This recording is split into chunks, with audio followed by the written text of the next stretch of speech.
Welcome to the Top Texas Lawyers Podcast. This podcast is brought to you by the law firm Abercrombie & Sanchez, PLLC. You can find us on the internet at astxlegal.com or by calling 1-888-981-7509. Your hosts are Bryan Abercrombie and Samuel Sanchez. Bryan has been practicing law for 18 years and is board certified by the Texas Board of Legal Specialization in the area of family law. Sam has been practicing for 13 years, is licensed in both Texas and Florida, and is a certified mediator. This podcast is for informational purposes only, and all views are the opinion of the hosts. It's not designed to provide legal advice for your particular legal matter, and it should not replace the advice of competent counsel. Welcome, and we hope you enjoy the Top Texas Lawyers Podcast.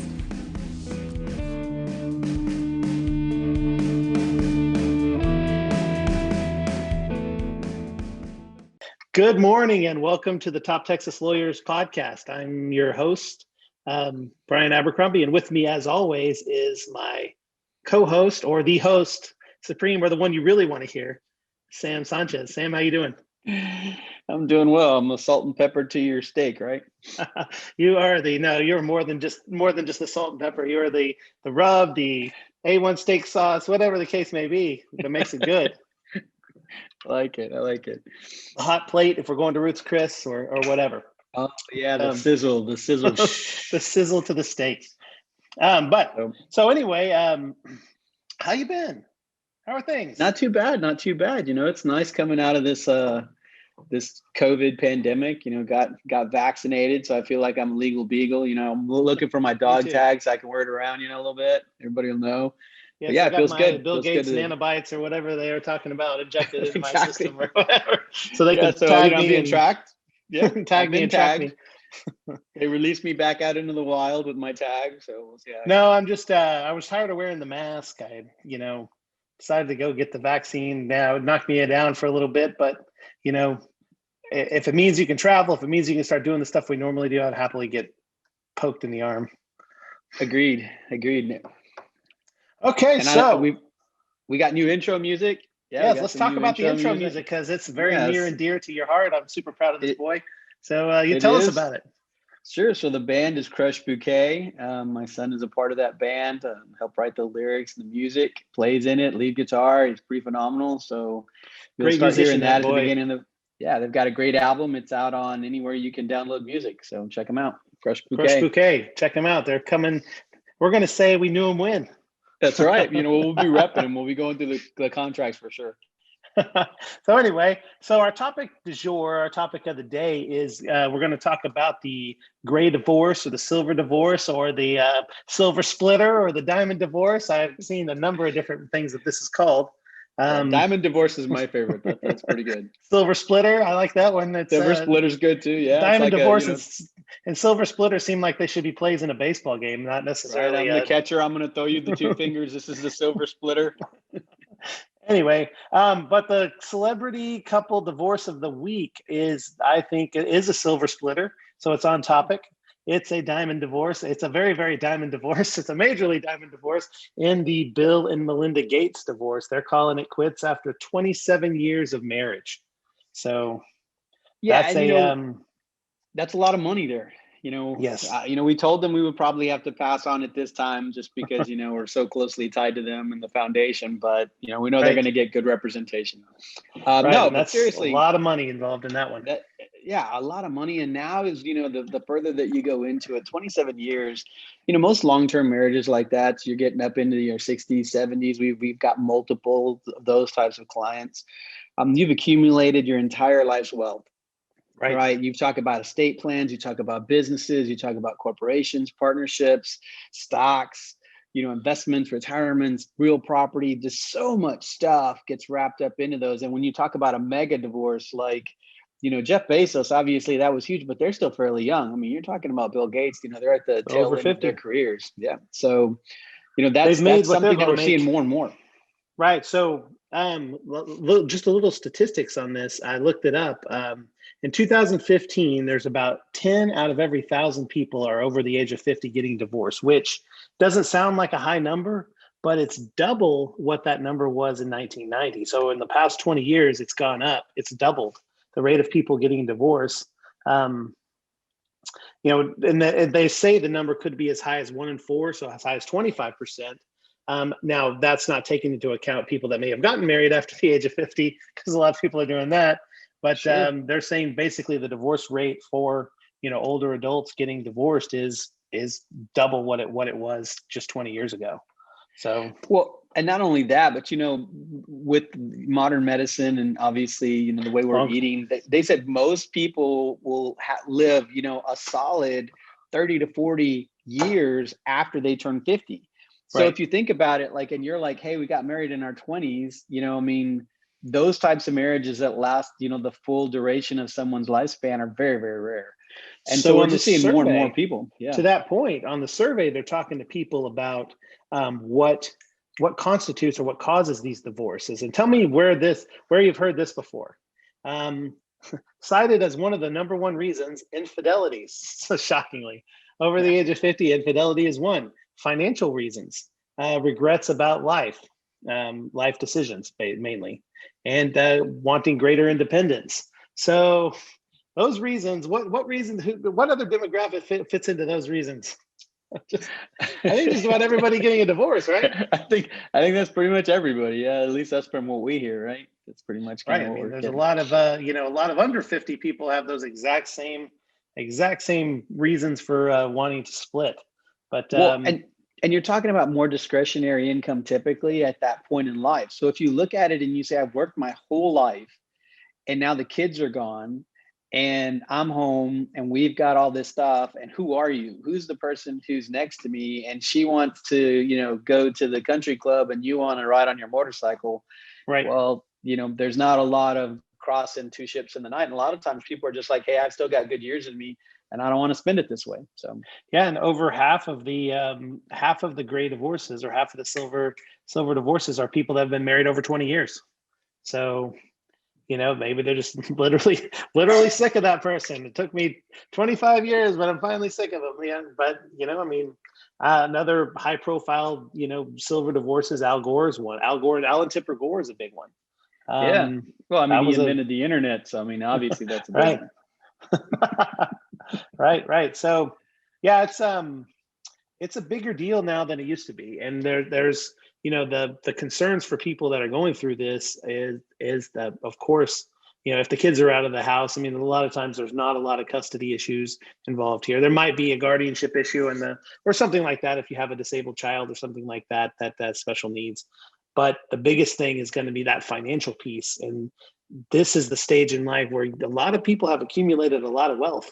You're talking about oftentimes millions of dollars in retirement on the table and things, and $500,000 to $1 million in house equity. And sure. And not only that, but honestly, a lot of the things we're seeing too. Yeah, businesses, and we talk a lot. We do a lot of estate planning and probate work too. So in that scenario, you've worked your whole life, you've got this together, you figured out how you're going to pass it on to the next generation in your family, and now you're going to go through a divorce, so that mad scrambles everything. On top of that, you layer that, when you get into these, the older years, you're going to have more health concerns. And one of those is, obviously people struggling with Alzheimer's. Right. And so you do have some capacity issues. So when you mention guardianship, these are things that as you're sitting down looking across the table at your spouse and you're like, hey, she's got tremendous health issues, or he has tremendous health issues, or their memory's slipping. These are all things that are going to be considerations for sure. Yeah. What if one person's spry and healthy at 75 and the other person's, ready for the, home with dementia or whatever, some other diminished capacity issue? I'm not making a moral judgment or anything like that, but that's a tough situation to be in, Oh yeah. Cause you're like, hey, when I want to go live my life, she can't live it with me, or he can't live it with me. He's incapacitated, but can I get a divorce? Well, maybe you have to get a guardianship first. There's a lot of complexity into these diamond divorces or silver splitters that aren't really things that typically are going to happen in a younger individual's divorce. We kind of look through it, and while you may have those capacity situations, they're not as prevalent. Right, and they're saying that the divorce rate, there's a lot of couples that are getting divorced after 20 years, and then they're getting remarried. They're saying that the divorce rate is 2.5 times higher for couples that are remarried after they're over the age of 50, than first marriages. Yeah, I guess they figure, hey, I pulled that trigger once before. Let's just keep pulling it. Right. I mean, and I guess there's less to divide up because you've already, but in that situation, you're coming into a marriage with a whole bunch of separate property, their separate property, your separate property. And that's when that prenuptial agreement, premarital agreement comes in and becomes a bigger deal because, if you've got something to lose, that second marriage, you really want to try to protect yourself. But I think if you're in a position where you're having to contemplate one of these silver splitters or diamond divorces, I think you really, really need to sit down and kind of map out your life and, for lack of a better word, and what kind of assets are you going to need going into later in life? What do you want your life to look like? What resources are you going to need to support that lifestyle? What, you don't want to be, divorced and in the poorhouse. So that's, that's something to really, really consider. Well, not only that, but obviously, hello, she wanted to make a guest appearance. She's hey, how's it going? Tearing stuff up here. Berkeley, say hi to everybody. One of the other pieces of it, though, I'll tell you, is that when you look at going through this process later in life, it's much more complicated to rebuild that wealth, right? So like we always tell younger clients as you come through there, well, you know what, look, let's not get hung up in the details of dollars. Because you've got a great career, you're at the inception of a great career, in the middle of a great career, you're going to be able to recoup a lot of this wealth that may be through the division you'll lose. When you talk about you're a retiree and you're on, your money is what you've made. Maybe it's making money for itself. But even then, it's usually not at the capacity at which you were earning when you were gainfully employed at a much younger age. You can recoup some of that. And so that really makes it complicated, not only emotionally, because, we always talk about, Bryan, the two things that clients are going to get pissed off about, right? When they go through this process, you want to mess with something that's going to piss them off, mess with their family, mess with their money. And in this scenario, as through every divorce, but especially in this one, as you're older, you're set in your ways, you're looking at your financial picture, you've like, hey, I worked my whole life to get to this point. I don't want to give $1 of it up. I want all of it because I worked for it. Well, guess what? In a community property state like Texas and Florida, it's not just yours. It's our money. It's all within the community. And so that's something that people really have to come to grips with as they plan this out, because sometimes there's creative solutions, right? You might look at something like a partition agreement. So if you say, hey, look, we don't want to divide up our stuff because we don't want to really split these assets because they work well as it is. So let's just take the gates as an example. We have this foundation, we've got, billions of dollars sitting there. Do we have to split it up? Technically, no. In most states, you can look at it and say, hey, you know what, we're going to enter in a financial arrangement, because at that point, marriage is really just a contract of how we're going to dispose of and share property.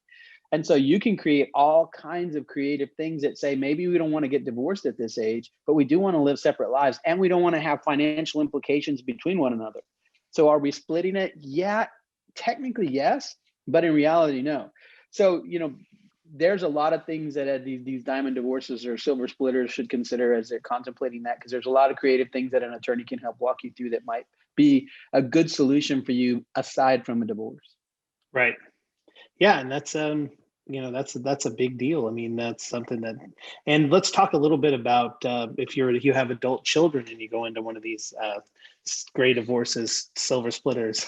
we keep mixing the names up, but if you have children and you have adult children, most of the time, how do those kind of, you're a grandparent, you oftentimes do grandparent things. So how does that a silver splitter and impact that? Yeah, it can be traumatic for the whole family, because if you think about it, like by the time you get to this point, let's say you have a long-term marriage, a 27-year marriage, you've got children who are married, who have children, you have grandchildren, and all of a sudden, we're married, but grandpa and grandma are getting divorced. Now we're having, split Christmases. I mean, the family home is getting sold because everybody needs those resources to move forward. There's so much tied up into a divorce anyways, but when you do it later in life, it really has a very substantial shockwave effect to the entire family, regardless of the size of it. Right. And,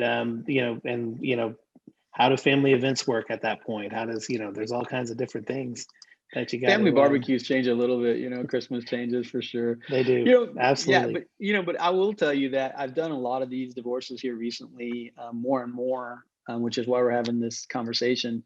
But I will tell you that it seems like the couples that are going through this, they've both reached those points at about the same time. It doesn't seem to be that you get into these all out knockdown, drag out fist fights in the courtroom between these individuals. Because I think at that point, when you look at it and you say, hey, look, there's a finite amount of resources and I really want to maximize how I exit this relationship.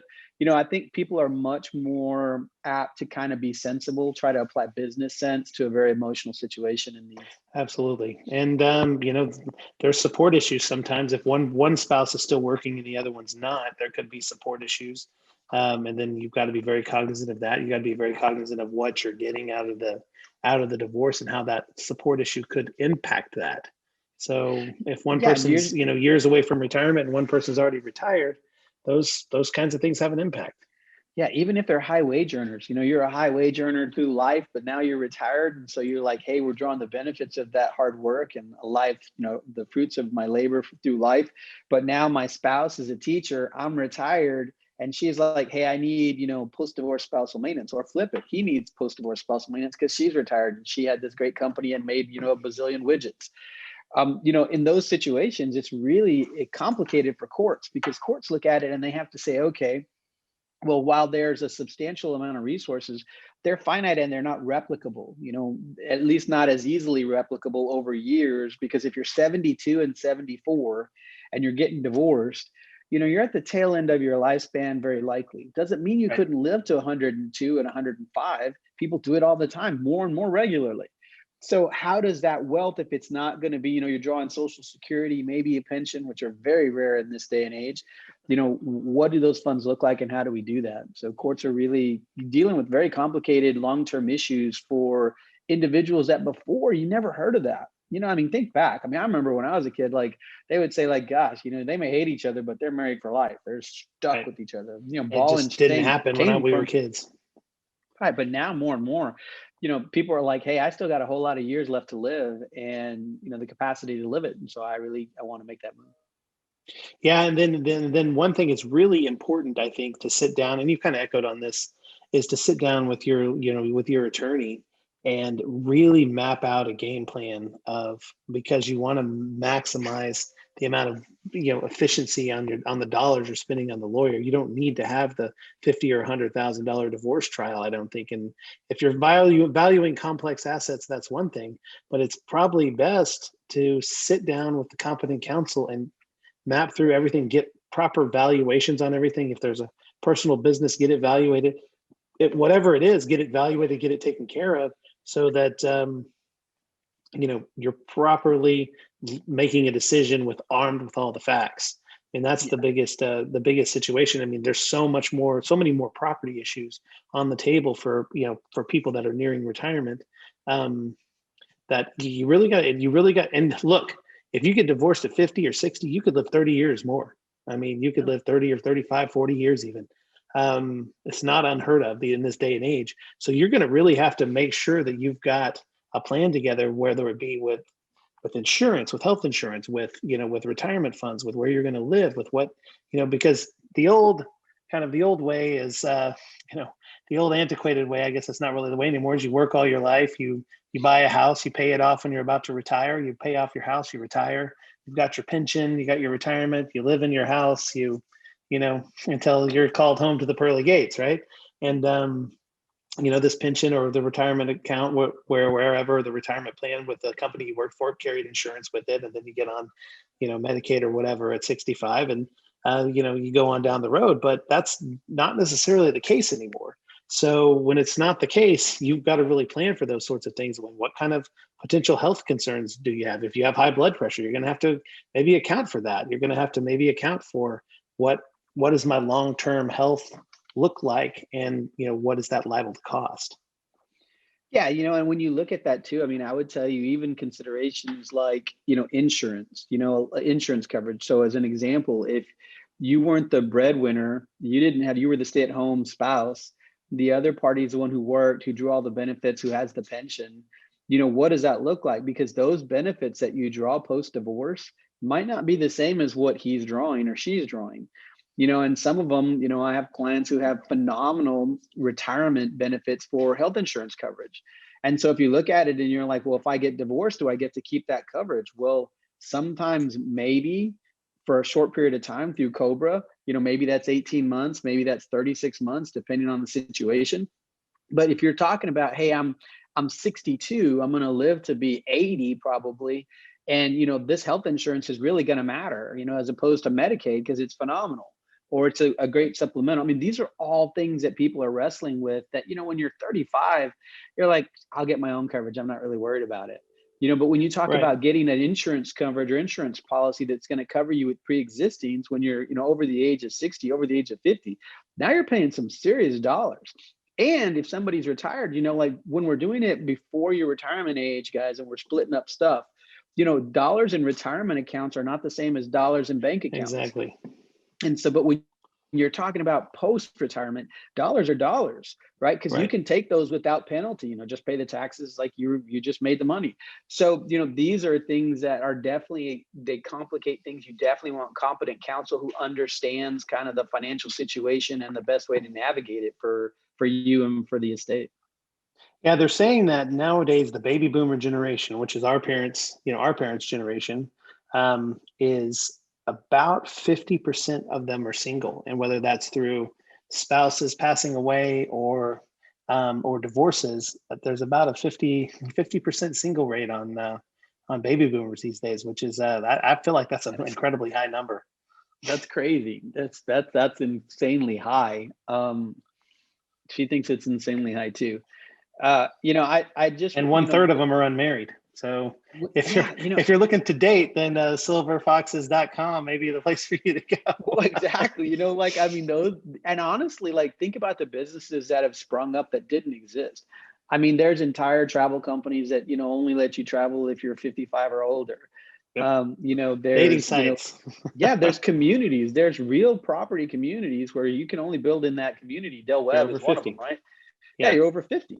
And these are phenomenal places. They have amazing, retirement structured, planned out communities. And so, these are the kinds of things that, people are really having to wrestle with in a different way. So it's really kind of very unique. I'm glad we brought up this topic because it is something that we're experiencing more and more. And I think it has its own kind of specific nuances and complexities that people should consider. Yeah, it's got its own set of challenges. I mean, it's a testament to where we are, health-wise and medically wise, that people are living for so much longer. But, the unintended consequences with a longer lifespan, you may want to make changes in your life a little sooner than you might have otherwise.